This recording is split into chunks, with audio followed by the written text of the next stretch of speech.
as noted by Jeffrey Sonnenfeld and Stephen Tian in an analysis that they wrote for Yale. Look, our healthcare system is broken, but it won't be fixed through the barrel of a gun. It has to happen through legislative and executive action by politicians who are willing to prioritize the concerns of those they were elected to serve instead of the lobbyists whose contributions elected them and keep them in office. Formula for financial security. Love having you here as always, Scott. Yeah, always good to be with you, Michael. The definition of intelligence is the ability to hold two thoughts in your mind at the same time. And this was a gruesome murder, as you articulately pointed out, a lot of loss for the Thompson family. What's also gruesome is a healthcare system that has figured out a way to weaponize government and has healthcare systems, including United, that reject 1/3 of claims.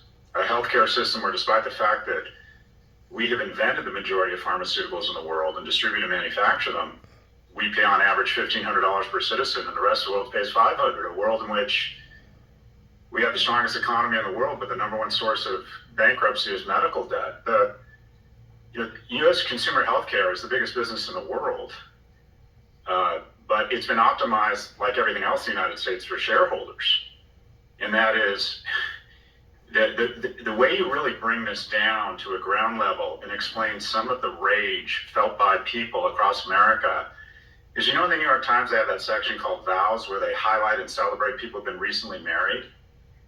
There was one very poignant one, and that is they usually don't allow people, they don't feature people unless they can show proof they have been legally married. And they made an exception for a young woman who decided just to have the ceremony and not be legally married because she is suffering from brain cancer and didn't want to encumber her spouse with medical debt. So the level of anxiety, despair, and distress that the nation and its regulatory capture through our elected representatives have levied on the American public means we really don't have a democracy, we have a capitalocracy, and that is, we do vote for our elected representatives, but it's money. The number one spender on lobbying is the defense industry, it's not big tech, it's the healthcare industry. And 2/3 of those lobbyists are former government officials. This is no longer about the nation. Our elected representatives no longer optimize for our nation, they optimize for the NASDAQ. Can we have this conversation, which I welcome, without glorifying murder? Gosh, you gotta hope so. I mean, you pointed out, this was a man with two sons.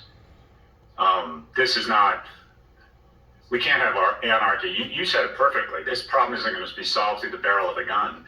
There's legislation right now from Senators Warren and Hawley, who I would point out are not ideological on the same train a lot. The people before monopoly legislation that tries to de-verticalize insurance companies who control and own some pharmacies, who steer more people to their pharmacies, putting local pharmacies out of business, and then using their heft to negotiate better prices for pharmaceutical companies that they then keep. United Healthcare stock has quintupled in the last 10 years. It's beaten the NASDAQ.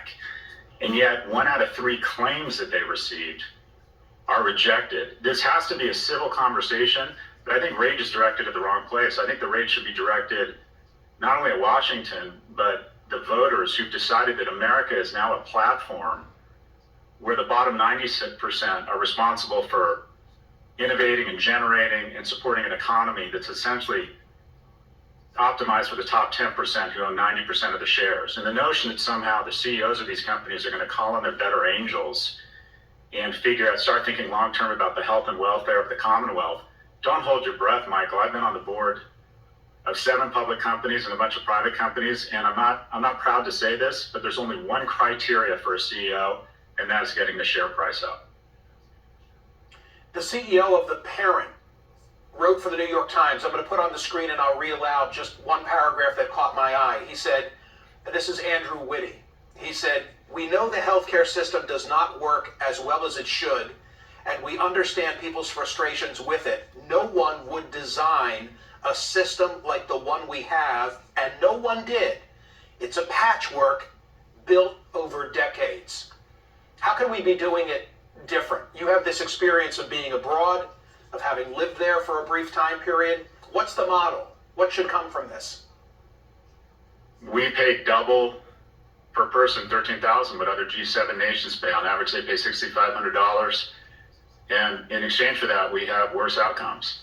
So here in the UK, while the NHS has its issues, you have universal coverage. 70% of America, Michael, wants universal coverage and price caps, and yet they never happen because see above, the number one lobbying group. Realistically, we're not overnight going to have universal health care. I like the idea of taking Medicare down a couple of years every year until everyone's covered by it. But at the end of the day, we have to hold our elected officials accountable and say, how much money are you taking from the pharmaceutical and the health industrial complex? We talk about an axis of evil being Russia, North Korea, and Iran. I'll give you an axis of evil in the United States, the industrial food complex that puts all this dyes and pesticides and preservatives in our food. The first thing I noticed in London is that food actually rots. Why? Because there are 1,100 chemicals they don't allow in our food. The result is 70% of Americans are obese or overweight. And then they hand them over to the medical industrial complex where they make $13,000 per citizen. So again, is America about serving the people or is it about serving shareholders? The top 10% benefit from this system because we own 90% of the shares. But until we start electing a democracy, a democratic government that represents the bottom 90, and we get rid of Citizens United, where it's no longer just about, shareholders are wagging the entire dog of the nation here, and it manifests in some very ugly ways, including a healthcare industrial complex where pharmaceutical companies are spending $88 billion on R&D and $100 billion on marketing, on lobbying. So obviously they're optimizing for shares. The for-profit incentive we have in this nation above all else is having terrible externalities, including healthcare. Two reactions. One, you're sounding like Bobby. Not necessarily a bad thing, but a lot of what I just heard from Scott Galloway, I know I've heard from Robert F. Kennedy Jr. And the second observation is, I'd love to have this dialogue about whether we should go to some other type of system, single payer. But I remember well what the climate was like when President Obama had this plan to create exchanges, very Amazon-like, and allow people to go on and purchase private health insurance. And it was derided as socialism, and people hung Gadsden "Don't Tread on Me" flags. So I don't know that the American people, as upset as they are with the current system, have the stomach for that political battle. Your thoughts? Not only do they have the stomach, but do they have the desire? American superpowers are optimism.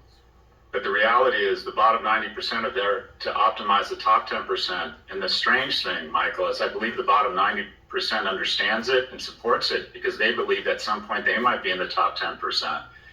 So we have decided that the most anxious, obese, depressed generation of young people in history, people who have claims for wheelchairs for their recently paralyzed kids being rejected, we have decided to accept that and normalize it such that the NASDAQ reaches new highs. We're no longer optimizing for the nation, we're optimizing for the NASDAQ. And if you want to be enraged at someone, look at the man in the mirror. We continue to vote for people who will delay and obfuscate any healthcare reform if they get money from the healthcare industrial complex such that they can get reelected. We chose this system. We're not victims of this.